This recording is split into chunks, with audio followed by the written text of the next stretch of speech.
Generic কোশ্চেনটা হচ্ছে বাংলাদেশের জি। গণমাধ্যমকে এবং সংবাদপত্রকে আপনার এখন স্বাধীন মনে হয় কিনা, সংবাদ মাধ্যমের মধ্যে কাজ করতে বাংলাদেশের সাংবাদিকদের অসুবিধা হচ্ছে বা কোনো প্রেফারেন্সকে ভয় পেতে হচ্ছে, যদি আমি ভয় শব্দটা ব্যবহার করি, বা আতঙ্কিত থাকতে হচ্ছে বা কাউকে বেশি খুশি করতে হচ্ছে, এরকমটা মনে হয় কিনা।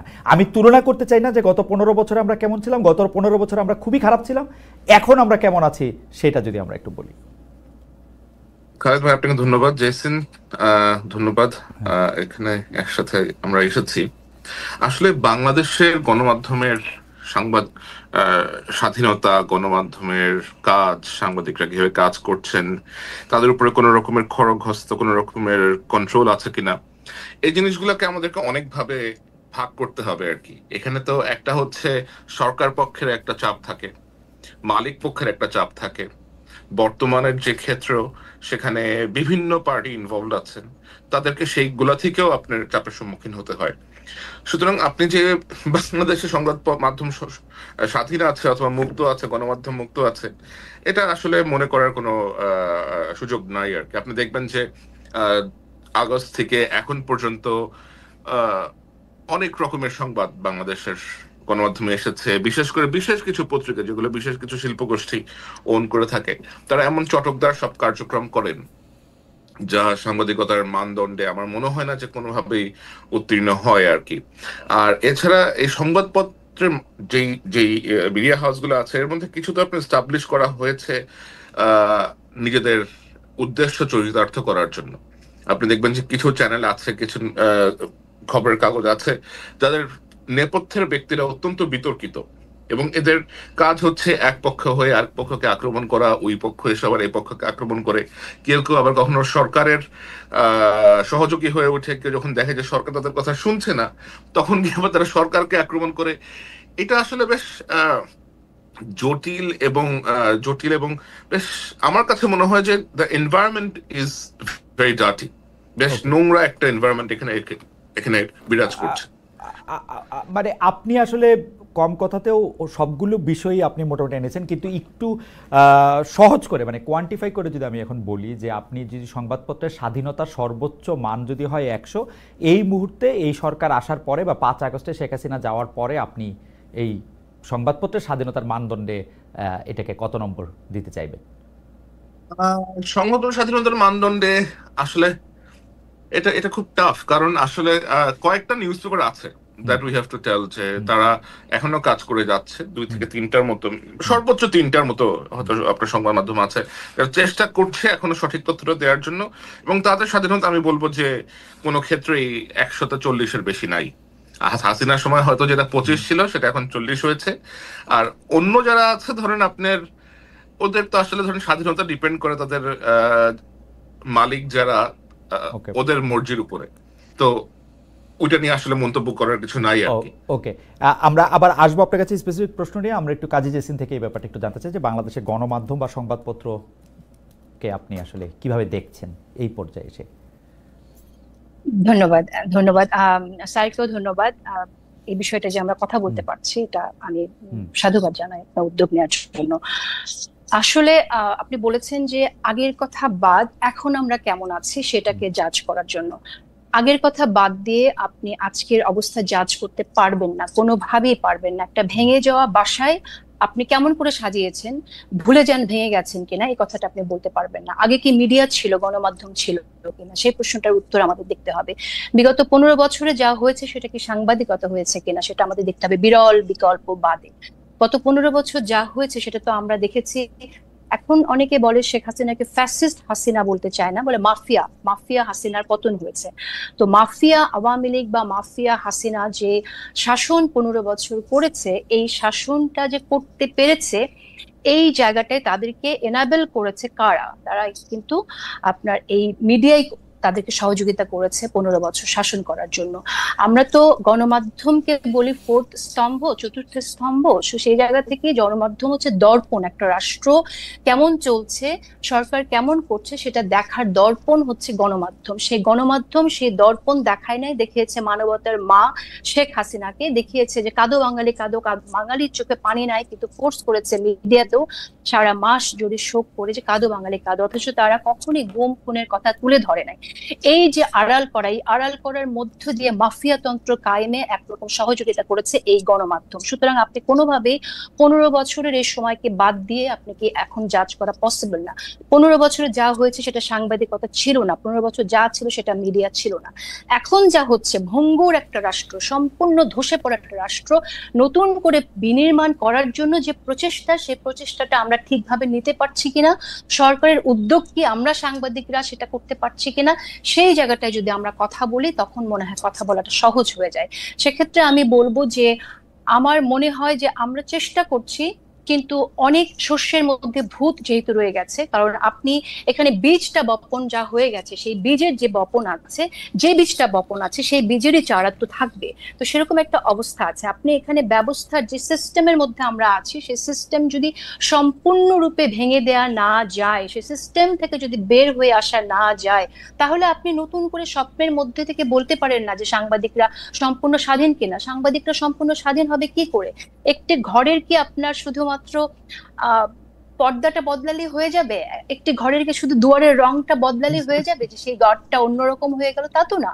আপনার ফাংশন করছে কারা, কিভাবে, সেখানে তো কোনো পরিবর্তন আসে নাই। সুতরাং আমরা যদি বলি যে অনেক কিছু পরিবর্তন আমরা আশা করছি, সেটাতে ইউটোপিয়ান চিন্তা হবে বলে আমার কাছে মনে হয়। জেসিন, আপনাকে ধন্যবাদ। আমি আপনার প্রসঙ্গে আসার আগে আমি একজন দর্শকের মন্তব্য একটু পড়তে চাই। আশরাফুল করিম খান, তিনি মন্তব্য করেছেন, অসংখ্যবার একই মন্তব্য তিনি করছেন, সেজন্য তার মন্তব্যটি চোখে পড়ছে। খালেদ ভাই, আপনি যেই টোনে এনসিপির নেতাদের সঙ্গে কথা বলেন, সেই টোনে কি এই দুইজন অতিথির সঙ্গে কথা বলতে পারবেন? আছে সেই হেডম? ঠিক আছে, মানে না, সেটা আমি পারবো না, কারণ হচ্ছে যে মানে দুইজন অতিথি বা দুই ধরনের অতিথি দুই রকম। আমি এবার একটু প্রসঙ্গে আসি জেসিন, আপনার জন্য আমার স্পেসিফিক প্রশ্নটা যেটা ছিল সেইটাও আসলে এরকমই একটা প্রশ্ন। সেটা হচ্ছে যে আপনি বলছেন যে এই যে যারা স্বৈরাচার ছিল, যারা ফেসিস্ট ছিল, তাদেরকে আসলে এনাবল করেছে কারা, মিডিয়া সহযোগিতা করে, মিডিয়া তাদেরকে, সরকার কি করেছে সেইটা তারা আসলে দেখায় নাই, দর্পণ হিসাবে তাদের যে কাজ করা দরকার ছিল সেটা তারা করে নাই। কিন্তু মুশকিল হয়েছে তথ্য প্রযুক্তির যুগে আমরা কিন্তু মিডিয়া যে এটা করে নাই, মিডিয়া যে এটা এরকম ফেল করে গেছে, সেই জন্য বাংলাদেশের জনগণ, পাঠক, অডিয়েন্সও মিডিয়াকে কিন্তু সাংঘাতিক রকমের হলুদ কার্ড, লাল কার্ড দেখিয়ে গেছে, এবং মিডিয়া কিন্তু বাংলাদেশে ইরেলেভেন্ট একটা জিনিসে পরিণত হয়েছিল শেখ হাসিনার সময়ে। কেউ বাংলাদেশে গণমাধ্যমকে সেই অর্থে আর বিশ্বাস করতে পারে নাই। আমরা বাংলাদেশের মিডিয়াতে শেখ হাসিনার সংবাদ সম্মেলন করা থেকে শুরু করে যা কিছু ছাপা হয়েছে তা নিয়ে হাসাহাসি করতে দেখেছি, ফান করতে দেখেছি, ট্রোল করতে দেখেছি, বিশ্বাস করতে খুব কম লোককেই দেখেছি। বাংলাদেশের মিডিয়া জুলাই আগস্ট মাসেও চরমভাবে শেখ হাসিনাকে সাপোর্ট করে গেলেও তার প্রতি বাংলাদেশের মানুষ আস্থা রাখে না। কিন্তু প্রবলেম হচ্ছে মিডিয়ার এই পরিবর্তনটা, মিডিয়া যা দেখানো দরকার তাদের দেখাবে, তা প্রকাশ করবে, সেই সাহসটা অর্জন করবে, তার জন্যই পুরো বিপ্লবটা হয়েছে। আমার প্রশ্নটা হচ্ছে সেই বিপ্লবটা সফল হয়েছে কিনা, আমরা যা দেখাতে চাই, যাদের প্রশ্ন করতে চাই, সেটা আমরা করতে পারছি কিনা, সেটা ছিল আমার প্রশ্ন। আপনার জন্য স্পেসিফিক প্রশ্ন যে অনেকেই এরকম বলে থাকেন, আমি একদম স্পেসিফিক নাম ধরে বলি, মোসাফ ফিরোজ, যিনি আওয়ামী লীগ আমলে যে অল্প কয়েকজন তার প্রাইভেট চ্যানেল থেকে অনেক বেশি সমালোচনা করেছেন, তাদের মধ্যে থেকে অন্যতম, তিনিও বলেছেন যে টকশোগুলিতে এখন ভিন্ন মতের লোক থাকে না, একই মতের লোক থাকেন। আওয়ামী লীগ আমলেও ভিন্ন মতের গেস্টটা আলোচনা করতে পারতেন, যেটা এখন পারছেন না। সাংবাদিক মোসাফ ফিরোজ নিজের প্রশ্নের উত্তর নিজে দিয়ে বলছেন, মানে তিনি কয়েকজনের কথা বলেছেন তাদেরকে কেন ডাকা হয় না। টিভি চ্যানেল মালিকেরা মবের ভয়ে সেলফ সেন্সরশিপের মধ্যে আছে, আওয়ামী লীগ আমলে যেটুকু স্বাধীনতা ছিল তাও এখন নেই। কাজী হোসেন, আপনি যদি একটু মন্তব্য করতেন, আমরা জুলকারনাইন সাহেবের কাছেও একটা অন্য প্রশ্ন নিয়ে যাবো, এটা নিয়ে সম্পর্ক। জি নিশ্চয়ই। আচ্ছা, আমি এই প্রশ্নটা উত্তর দেওয়ার আগে আপনার কথাটা বলি আগে, যে আপনি যে মন্তব্যটি করেছেন যে মানুষ, মিডিয়া ইররিলেভেন্ট হয়ে গিয়েছিল মানুষের কাছে। যেটা হয়, আপনি বোধহয় জানেন যে ব্যান্ডওয়াগন এফেক্ট সম্পর্কে, রাইট? যে যখন ফ্যাসিস্টরা থাকে তখন কিন্তু তার বয়ান ক্রিয়েট করার জন্য মিডিয়াকে ব্যবহার করে আপনার মুজিবকে এমন ভাবে পীর বানানো হয়েছিল যে এই বাংলাদেশের মানুষ শেখ মুজিবুর রহমানকে নিয়ে, শেখ হাসিনাকে নিয়ে একটি মন্তব্য করতে পারেনি। একটি ভয়ের সংস্কৃতি হয়েছিল, এবং যার পরিণতি হচ্ছে এতগুলো মানুষ, হাজার মানুষ, আমি স্পেসিফিক সংখ্যায় যাচ্ছি না, এতগুলো মানুষ প্রাণ দিতে হয়েছে তাদের জন্য। এটা দায় মিডিয়ার থাকবে, মিডিয়া ইররিলেভেন্ট হয়ে গেলেও মিডিয়ার দায় মিডিয়াকে নিতে হবে। এই কাজটি মিডিয়ার জন্য হয়েছে, কারণ তারা যদি এর আগে তুলে আনতো যে কি হয়েছে, যে কাজটা all the prime ministers main sir করেছে, তার জীবনে ঝুঁকি নিয়ে যে কাজটি করেছে, সেখানে বাংলাদেশে বসে কিন্তু সেরকম কাজ আমরা প্রতিনিয়ত হতে দেখিনি। এটা একটা ডকুমেন্টারি অনেক পাওয়ারফুল হতে পারে, কিন্তু এর আগের ঘটে যাওয়া আরো অনেক ঘটনা তুলে আনলে ব্যাপারটা আরো অনেক আগে ঘটতে পারতো, হাসিনার পতন আরো আগে ঘটতে পারতো। এ গেল আমার মিডিয়া নিয়ে মন্তব্য। আর আপনি যে প্রশ্নটি করেছেন যে নিরপেক্ষতার জায়গা থেকে, আমি যখন আমার কাজ করি আমি চেষ্টা করি এখন যারা স্টেক হোল্ডার্স আছেন তাদেরকে ইনভাইট করতে। আমাদের অনেক সমস্যাই হয়, আপনি নিজে হোস্ট করছেন একটা অনুষ্ঠান, নিজে পরিচালনা করছেন, আপনি জানেন যে কি ধরনের চ্যালেঞ্জ ফেস করতে হয়, অনেকে অনেকের সাথে বসতে চায় না, এই ধরনের প্রবলেম থাকে। তারপর আমার জায়গা থেকে আমি মনে করি যে আমি যতটুকু চেষ্টা করছি সেটা আমি সৎভাবেই চেষ্টা করছি সবার পার্টিসিপেশন রাখার জন্য। আমাকে শোনা এরকম মন্তব্য শুনতে হয় যে আমি আমার প্রোগ্রামে শুধু কেন এত এনসিপির নেতাদেরকে কেন ডাকি, তারা তো ছাত্র, তারা তো অল্প বয়স, তাদের সাথে অনেকে বসতে চায় না, আপনি কেন ডাকেন। আমার শুনতে হয় এরকম মন্তব্য। আমার এরকম মন্তব্য শুনতে হয় যে আমি অনেক জামাতে নেতাদের ডাকি, কিন্তু আমি তাদেরকে ডাকি এজন্যই যে গণ অভ্যুত্থানের যারা স্টেক হোল্ডার্স, আমি মনে করি তাদের ভয়েস, তাদের ইনক্লুসিভনেস আমাদের মেনটেন করা, ম্যানেজ করা দরকার, যে কোনো ভাবেই হোক আমাদের আলোচনার মধ্যে। এখন আপনি আমাকে বলতে পারেন যে আমি কেন আওয়ামী লীগের একজন নেতাকে আমি ডাকি না, সেটা যদি হয় আমার নিরপেক্ষতার লিটমাস টেস্ট, তাহলে আমি বলবো যে দুঃখিত, আমি আওয়ামী লীগের কোনো নেতা, অ্যাজ লং অ্যাজ আমি যতদিন পর্যন্ত তারা ক্ষমা না চাইছে তাদের অপকর্মের জন্য এবং জনমানুষ তাদেরকে গ্রহণ না করছে, আমি কেউ না তাদের ভয়েস মানুষকে শোনানোর জন্য। আমি এই দায়িত্ব নেব না, এবং আমি দায়িত্ব নিতে আগ্রহীও না। যে অপরাধ করেছে তারা করেছে, সে অপরাধের জন্য তাদেরকে সরি বলতে হবে, মাফ চাইতে হবে। মানুষ যদি মাফ করে তখন ডেফিনেটলি তারা আসবে মানুষের জন্য ভবিষ্যতে কি করতে চায় সে কথাটা বলতে। আমি অবশ্য আপনার বক্তব্যের মূল নির্যাসের সাথে আমি একমত। আমি আমি আমি আমি জনাব মোস্তফা ফিরোজ যেটি বলতে চাইছেন, যারা আওয়ামী লীগ আমলে মানে আওয়ামী লীগকে উনি ডাকতে বলতেছেন না আসলে, কিন্তু আওয়ামী লীগ আমলে যারা আওয়ামী লীগকে মৌন বা নীরব সমর্থন দিয়েছেন তাদেরকেও কি আপনি ডাকের বাইরে রাখবেন কিনা, বা তাদেরকে ডাকের বাইরে কি মবের ভয়ে রাখা হচ্ছে কিনা সেটা আপনি বলবেন কিনা। যে ধরেন সরাসরি আওয়ামী লীগ করে নাই, ধরেন তারা খুন খারাপিতে অংশ নেয় নাই, উনি কয়েকটা নামও বলেছেন আসলে, সৈয়দ ইশতিয়াক রেজা, জয় মামুন, এরকম কয়েকটা নামও বলেছেন। আচ্ছা, এখন একটা বিষয় সেটা হচ্ছে যে মিডিয়া নিয়ে কথা বললে তো অনেকের কথায় চলে আসে।